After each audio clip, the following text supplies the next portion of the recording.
বড়দি ভাইকে বললাম, বড়দি ভাই আজকে রান্নাটা তুমি করো। বড়দি ভাই রান্নাটা করলো না। জয়শ্রীকে বললাম, জয়শ্রী তুমি রান্না করো। জয়শ্রীও রান্না করলো না। কি করব, নিজেই চলে আসলাম রান্নাঘরে। নিয়ে নিলাম বেশ কিছু ঢ্যাঁড়স। ঢ্যাঁড়সগুলো আমি ঠিক এইভাবে কেটে নেব। এগুলো ছোট ছোট ঢ্যাঁড়স, তো ছোট ঢ্যাঁড়সগুলো আমি গোটাই রেখে দেবো, আর বড় ঢ্যাঁড়সগুলো দু টুকরো করে কেটে নেব, আর সঙ্গে কেটে নেব আলু। এভাবেই কেটে নিলাম ঢ্যাঁড়সগুলো।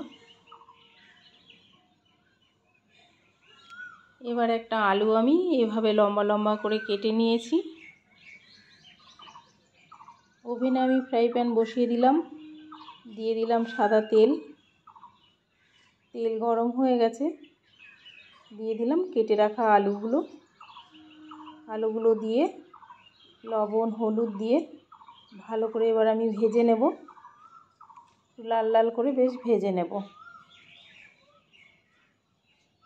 বড়দি ভাই রান্না করলো না, কারণ আমি তো এখানে পেঁয়াজ দিতে বলেছি, আর বড়দি ভাই পেঁয়াজ ধরে না। বড়দি ভাই খুব সুন্দর নিরামিষ রান্না করে।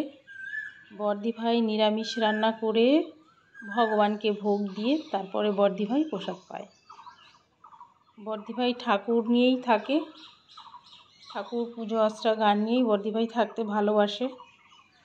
বড়দি ভাই দাঁড়িয়ে দাঁড়িয়ে শুনছে আমার কথা।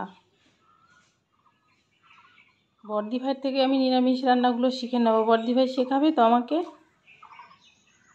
ওই তেলের মধ্যেই আমি দিয়ে দিলাম 1/2 চামচ জিরে, একটা শুকনো লঙ্কা দিয়ে কুচনো পেঁয়াজগুলো দিয়ে দিয়েছি, দিয়ে একটু নেড়ে চেড়ে এবার দিয়ে দেব 1/2 চামচ জিরের গুঁড়ো দিয়ে আর একটু নেড়ে চেড়ে এবার দিয়ে দেব ঢ্যাঁড়সগুলো দিয়ে কিন্তু বেশি ভাজবো না, হালকা করে ভেজে নেব। আর জয়শ্রী, ও তো কথা বলতে বলতেই এক মুখ হাসি।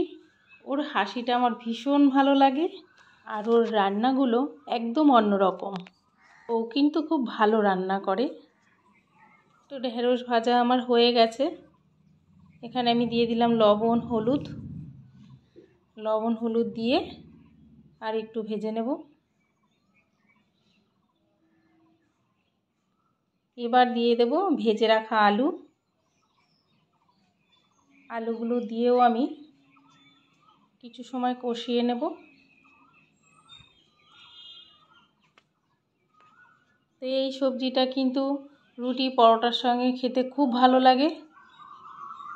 তো আমি আজকে এটা রুটি পরোটার সঙ্গে খাবো না, এটা আজকে আমি ভাত দিয়েই খাবো।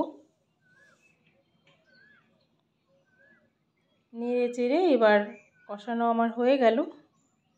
এবার দিয়ে দেব 1 চামচ পোস্ত আর 1 চামচ সর্ষে আমি বেটে রেখেছিলাম, সেটা দিয়ে দিলাম। দিয়ে এবার দিয়ে দেব কুচনো কাঁচা লঙ্কা। এবারে একটা টমেটো আমি কেটে রেখেছিলাম, সেই টমেটোটাও দিয়ে দিলাম। এবার কিছু সময় ঢেকে রান্না করে নেব। ঢেকে রান্না করে নিলে ঢ্যাঁড়সও সিদ্ধ হয়ে যাবে আর আলুও সিদ্ধ হয়ে যাবে। এবার ঢাকাটা তুলে নিলাম। বেশ সব সবজি সিদ্ধ হয়ে গেছে। এবার দিয়ে দেবো সামান্য চিনি। চিনিটা না দিলে স্বাদের ব্যালেন্সটা ঠিকঠাক আসে না, ওই জন্য চিনিটা আমি দিই প্রত্যেকটা রান্নাতেই। দিয়ে একটু নেড়ে চেড়ে নামিয়ে নেব। এই ঢ্যাঁড়সের সবজিটা কিন্তু বেশ লাগে খেতে। আর আমার মেয়ে তো সবজি খায় না, কিন্তু ঢ্যাঁড়সটাই খায়। সবজির মধ্যে ঢ্যাঁড়সটাই ও পছন্দ করে। এবার একটা প্লেটে নামিয়ে নেব।